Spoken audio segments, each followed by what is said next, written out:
কোরবানি করা ওয়াজিব। বলেন কোরবানি কি ওয়াজিব। কার উপরে? আলা কুল্লি মুসলিম, সব মুসলমানের উপরে।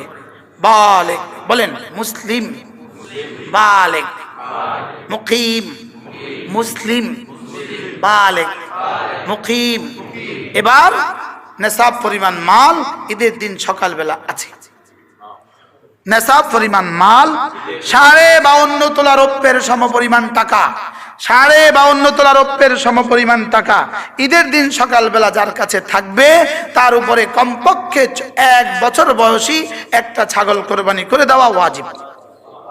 চাই পুরুষ হোক চাই মহিলা হোক। বলেন চাই দেশে থাকুক চাই বিদেশে থাকুক। সহজ না কঠিন? সহজ। তাহলে একটা, এখন দেখেন আমাদের দেশে কি করে, এক লোক বিদেশে থাকে, তো তার অনেক টাকা আছে, তো সে কি করছে, টাকা পাঠাইছে ঈদে বাড়ি। আব্বা সুন্দর মতো আব্বার নামে একটা কোরবানি করে দিছে। ওই ছেলের টাকাওয়ালা ছেলের নামে আর করে নাই, আছে না নাই? বলেন এটা কোরবানিটা ওয়াজিব হয়েছে কার নামে? আব্বার নামে কোরবানি এখন ওয়াজিব না নফল? আব্বার এই পরিমাণ টাকা নাই, আব্বার মালিকানা এই পরিমাণ টাকা কি এখন আব্বার নামে কোরবানি করে ছেলের নামের কোরবানি কি রহিত হয়েছে? হয় না। যার টাকা, বলেন তার নামে কোরবানি করতে হবে। নামে মানে অমুকের পক্ষ থেকে। মনে থাকবে কথা? হ্যাঁ, আব্বার নামে দিলে সব হবে, কোরবানি সব হবে, কিন্তু এই ছেলের কোরবানি রহিত হবে না। বুঝতে পারলাম? এখন বাবারা কি বলে জানেন, তুই তুই আমি থাকতে তোর উপরে কি এর কোরবানি রে? বাপ থাকতে তোর উপরে কিসের কোরবানি রে? বলে কি বলে না? বলেন। তা আপনি বলবেন আব্বা সামনে থাকতে আমার উপরে জুমা কেন? সামনে আমার জুমাটা পড়ে দিয়ে আয়েন, আপনি আমার ঈদের নামাজটা পড়ে দিয়ে আসেন। কি আপনি পারলে আপনার বাবার নামে ওটা দিয়ে দেন, পারলে মার নামেও ওটা দিয়ে দেন, লেকিন আগে যার টাকা আছে তার পক্ষ থেকে দিতে হবে। মনে থাকবে ইনশাল্লাহ? আপনাদের যাদের বিবিদের কাছেও কিছু টাকা আছে, বিবিদের কাছে বিবির পক্ষ থেকেও ওয়াজিব। কি করবেন বলেন? কি করা যায়? বিবির পক্ষ থেকেও ওয়াজিব। কি বলছি মুখস্থ করেন। যদি টাকা থাকে, বিবির মালিকানা কি থাকে? বিবির মালিকানাও 52.5 তোলা রৌপ্যের সমপরিমাণ টাকা থাকে, তাহলে বিবির পক্ষ থেকেও একটা ছাগল দিতে হবে। হ্যাঁ, ওইটা যদি আপনার টাকা দিয়েও দিয়ে দেন হয়ে যাবে, তা বলতে হবে তার পক্ষ থেকে। মনে থাকবে? এই মাসালা না করলে ভালো আছিল। কি বিবির পক্ষ থেকেও কি করবেন বলেন? কোরবানি করতে হবে। যার এই টাকা আছে তার পক্ষ থেকে কোরবানি করতে হবে। এটা হলো ওয়ানহার। রাসূল বলেন মাল্লাম ইউদাহি মান ওয়াজাদা সাআতান, যে কোরবানি করার সুযোগ পেল, যে কোরবানি করার সুযোগ আছে, টাকা আছে, সুযোগ আছে, কোনো বাধা নাই, কোরবানি করার সুযোগ আছে, ওয়ালাম ইউদাহি, আর সে কোরবানি করে নাই, রাসূল বলেন ফালা ইয়াকরাবান্না মুসাল্লানা, সেজন্য আমাদের ঈদগাহের কাছেও না আসে। আচ্ছা, কত বড় ধমক! সেজন্য আমাদের ঈদগাহের কি কাছেও না আসে। এজন্য নওজোয়ানরা যারা আছেন, নওজোয়ান যাদের কাছে 52.5 তোলা রৌপ্যের সমপরিমাণ টাকা ঈদের দিন হবে, আপনার উপরে কি বলে 52,000 ধরেন, 52,000, তার উপরে কোরবানি ওয়াজিব। আপনি ঢাকা মেসে থাকেন, আপনার উপরে কোরবানি ওয়াজিব। কোথায় করবেন সেটা ভিন্ন কথা, আপনার উপরে কিন্তু কোরবানি ওয়াজিব। আপনি বিদেশে থাকেন, আপনি গোশত সংরক্ষণ করতে পারবেন না, অথবা জবেই করতে পারবেন না, ইটালি আপনি জবে করতে পারবেন না, সুইজারল্যান্ডে আপনি জবে করতে পারবেন না, আপনি কি করবেন? আপনার উপরে কোরবানি ওয়াজিব। আপনি কি করবেন? একটা সুন্দর বুদ্ধি আছে, রাগ না করলে বলি, এ পরামর্শটা নিতে চায় না, বিনা পয়সা পরামর্শ দিতেছি, বিনা পয়সা বলবো। আপনি জবে করতে পারেন না, গোশত সংরক্ষণের মতো সুযোগ আপনার কাছে নাই, কেনার মতো সুযোগ আপনার কাছে নাই, জবে করার মতো সুযোগ আপনার কাছে নাই। আলহামদুলিল্লাহ, বাংলাদেশে অসংখ্য মাদ্রাসা আছে, আছে না নাই বলেন? আপনি যদি একটা ছাগল কিনে অথবা টাকাটা আপনার নামটা লিখে আস্তে করে মাদ্রাসায় পৌঁছায় দেন, আমাদের 50 গজ পেছনে একটা মাদ্রাসা আছে, আপনি যদি এই মাদ্রাসায় পৌঁছে দেন, আপনার যেখানে ভাল লাগে ওই মাদ্রাসা আপনি পৌঁছিয়ে দেন, একটা অংশ গরুর 7 ভাগের 1 ভাগ, এক অংশ, অথবা একটা ছাগলের টাকা। গরু তো এখন একটু বেশি লাগে না, 15,000 20,000 নিচে হয় না, ছাগল 12,000 15,000 নিচে হবে না। আপনি একটা ছাগল অথবা একটা গরুর অংশ কোনো মাদ্রাসায় দিয়ে দিলেন আর বললেন যে আমার পক্ষ থেকে এটা কোরবানি করে দিবেন, আপনারা গোশত খেয়ে নেবেন। কেমন হবে ব্যবস্থাপত্রটা? হ্যাঁ, তাহলে আপনি ইটালিতে আছেন, আপনি সুইজারল্যান্ডে আছেন, আপনি ইংল্যান্ডে আছেন, আপনি কোরবানি করতে পারছেন না, অথচ এটা আপনার উপর ওয়াজিব ইবাদত। কি ইবাদত বলেন? ওয়াজিব ইবাদত। তাহলে আপনি যদি এই ফর্মুলাটা ইখতিয়ার করেন কেমন হবে? এবার আর ভালো হবে কয় না, অনেক সুন্দর হবে। বলেন কি হবে? বলেন নির্ভেজাল পিওর একটা কোরবানি সব আপনি পেয়ে গেলেন। নির্ভেজাল কোরবানি, বলেন নির্ভেজাল কি? আলহামদুলিল্লাহ আমার মাদ্রাসায় ব্যবস্থাপত্র চূড়ান্ত ভাবে আছে, আলহামদুলিল্লাহ। বলেন আলহামদুলিল্লাহ। যদি কেউ চান যে শরীক হবেন, চুপে চুপে শরীক হয়ে যাবেন। যদি এক অংশ গরু আমি দিব, আলহামদুলিল্লাহ। আমাদের মাদ্রাসা আশেপাশে শতাধিক মাদ্রাসায় আমরা এখান থেকে বন্টন করি, আলহামদুলিল্লাহ। গত বছর 15টা গরু হয়েছে, 15টা গরু। গরু এত গোশত কি করবে? এত গোশত কি করবে?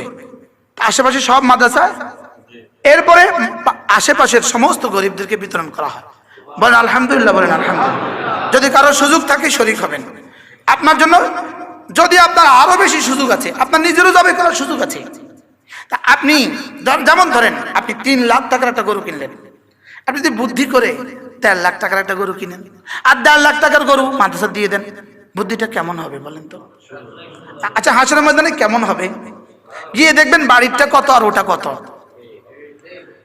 কি একটু সবর করেন, একটু সংবরণ করেন, একটু সংবরণ করেন। নিজে উট না দিয়ে নিজে গরু দেন, নিজে 4 লাখের গরু না দিয়ে 1 লাখের গরু দেন, আর পার্শ্ববর্তী মাদ্রাসা আর 1 লাখের গরু পাঠিয়ে দেন, দরকার আখিরাত। আচ্ছা মানুষ বললো ইনি অনেক বড় গরু দিছে, অনেক বড়, অনেক বড় গরু দিছে। আচ্ছা এই বলা কতক্ষণ? এই বলাটা কতক্ষণ? হ্যাঁ, এই বলা কতক্ষণ? জবার পর পর একদিন। আপনি যে 6 বছর আগে 12 লাখ টাকা দিয়ে গরু দিয়েছিলেন, আজকে কেউ কয় এটা? আপনি মনে করছেন সমাজের অনেক মানুষ কয়, আসলে কেউ আপনাকে নিয়ে ভাবার টাইমও নাই, শুধু মনে করে আছেন আরে আমাকে অনেকে কয়, বুঝেন নাই? আসলে আপনাকে নিয়ে ভাবার কি নাই, টাইমে নাই, হুদা হুদা আপনি মনে করতে মন কলা খাইতেছেন আর কি। কি শয়তান আমাদেরকে নফসের বাইরে উঠতে দেয় না। শয়তান তো বুঝে যে এটা যদি তার কোরবানি কবুল হয়ে যায়। কত বছর আমাদের এক বন্ধু আছে, তিনি ব্যাংকে চাকরি করেন, তিনি আমার মাদ্রাসায় একটা কোরবানির অংশ শরীক হয়েছেন। ইনি বললেন যে হুজুর আমি ব্যাংকে চাকরি করি, আমার টাকাটার মধ্যে আমার কাছে সন্দেহ লাগে, এই জন্য আমি বাইক চালাইছি। বাইক ঢাকাতে কি নাম এটা, কি বলে, পাঠাও, এই মোটরসাইকেল চালাইয়া আমি এই টাকাটা কালেকশন করছি, আর এটা কোরবানির জন্য আপনার মাদ্রাসায় দিছি। এবার বলেন তো ফিউর কেমন আর ইখলাসটা কেমন? আল্লাহ তাআলা আমার ওই বন্ধুর হায়াতের মধ্যে বরকত দান করেন। এই জন্য হালাল টাকা দিয়ে ছোট, হারাম টাকা দিয়ে হাতির থেকে দামি। আমি কি বুঝাইতে পারছি কথা? বলেন শুধুই একটু 2-1 দিন মানুষ বললো অনেক বড় গরু দিয়েছে, শেষ। আপনি যদি আপনার কোরবানিকে নির্ভেজাল করেন, এই কোরবানির পশুতে যতগুলো পশম আছে ততগুলো নেকি আপনার রব আপনাকে দান করেন। এবার হিসাব লাগান, এটাকে খালেস করতে অসুবিধা কোথায়? এখন থেকে নিয়ত করেন আমি কোরবানি করব আল্লাহর জন্যই করব। বলেন কার জন্য করব? বলেন আল্লাহর জন্যই করব। চলে যাওয়া আব্বার জন্য এক নাম দিয়ে দেন, চলে যাওয়া মার জন্য এক নাম দিয়ে দেন। আব্বার পক্ষ থেকে এটা, মার পক্ষ থেকে এটা, ঠিক আছে না? ইনশাআল্লাহ আল্লাহ তাআলা তৌফিক দান করেন। আল্লাহ তাআলা আমাদের জীবনের কি বলবো, কোন দিকে যাব বলেন, সময় তো আমার শেষ হয়ে গেছে। ফাসাল্লি লিরাব্বিকা, তাহলে আমি আপনাকে এত কিছু দিয়েছি, আপনি আমাকে কি দিবেন এবং কি করবেন? এবার চূড়ান্ত কথা, রব বলেন যারা আপনাকে বলেছে আপনার ছেলে মারা যাওয়ার পরে, যারা আপনাকে বলেছে আপনি অচিরেই শেষ হয়ে যাবেন, ওদেরকে শুনিয়ে দেন ইন্না শানিআকা হুয়াল আবতার, আপনার নাম থাকবে কিয়ামত পর্যন্ত। যারা আপনাকে গালি দিয়েছে এরা অচিরেই মুছে যাবে, এরা অচিরেই কি। আপনি চিন্তা করছেন এত ছোট সূরার মধ্যে কত কথা শুনলেন আজকে? কি ইন্না শানিআকা হুয়াল আবতার, নিশ্চয়ই যারা আপনার সাথে দুশমনী পোষণ করে এরাই লেজ কাটা হবে, এরাই দম বুরিদা হবে, এরাই নির্বংশ হবে, এরাই নিশ্চিহ্ন হবে, এরা পৃথিবী থেকে মুছে যাবে। আর আপনার নাম ছিল, আপনার নাম আছে, আপনার নাম থাকবে। ওয়া ইন্না লাকা লাআজরান গায়রা মামনুন, ওয়া ইন্না লাকা লাআজরান গায়রা মামনুন। আমি আপনাকে এমন পুরস্কার দিব যে পুরস্কার কিয়ামত পর্যন্ত নয়, আমি যতদিন আছি ততদিন চলবে। জীবনে কখনো নিঃশেষ হবে না। বলেন যে পুরস্কার জীবনে কখনো কি নিঃশেষ হবে না। আপনার দাম জীবনে কখনো নিঃশেষ হবে না, আপনার ইজ্জত জীবনে কখনো নিঃশেষ হবে না, আপনার দ্বীন জীবনে কখনো নিঃশেষ হবে না, আপনার কোরআন জীবনে কখনো শেষ হবে না, আপনার নাম জীবনে কখনো শেষ হবে না। শুধু আপনার নাম নয়, আপনার সাহাবীদের নাম জীবনে কখনো মুছবে না, আপনার বিবিদের নাম জীবনে কখনো মুছবে না, পৃথিবীর সব শেষ হবে, আপনার নাম মুছবে না। জান কেমন হলো পুরস্কারের ঘোষণাটা? জি, আল্লাহ মেহেরবানি করে আমাদেরকে ইয়াকিন বানাবার তৌফিক দান করেন যে আমাদের রাসূলের উপরে আমরা ঈমান আনছি, রাসূলের শ্রেষ্ঠত্বের উপরেও আমরা ঈমান আনছি, রাসূলের কি শ্রেষ্ঠত্বের উপরেও আমরা ঈমান আনছি, রাসূলের পবিত্রতার উপরেও আমরা ঈমান আনছি, রাসূলের বিবিদের পবিত্রতার উপরেও আমরা ঈমান আনছি, রাসূলের সাহাবাদের পবিত্রতার উপরেও আমরা ঈমান আনছি। আল্লাহ তাআলা আমাদের ঈমানকে মুকাম্মাল করে দেন। সুবহানাল্লাহ ওয়া বিহামদি।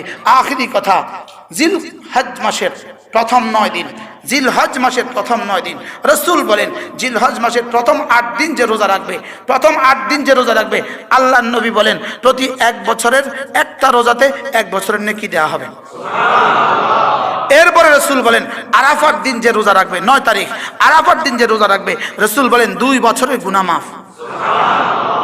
সুযোগ থাকলে রাখলে কেমন হবে বলেন? আল্লাহ যেন ওই দিনগুলো পর্যন্ত আমার হায়াত বাড়িয়ে দেন। আল্লাহ তাআলা যেন এই বছর সারা পৃথিবী থেকে যারা হজে যাবেন, আল্লাহ তাআলা সকলকে হজ্জে মাবরুর নসিব করেন, সকলকে সুস্থতার সাথে ঈমান আমলের সাথে আল্লাহ তাআলা সুস্থতার সাথে ইখলাসের সাথে হজ্জে মাবরুর নসিব করেন। সুবহানাল্লাহি বিহামদিহি, সুবহানাকাল্লাহুম্মা বিহামদিক, আশহাদু আল্লা ইলাহা ইল্লা আনতা, আস্তাগফিরুকা ওয়া আতুবু ইলাইক। যারা সুন্নাত পড়ে নাই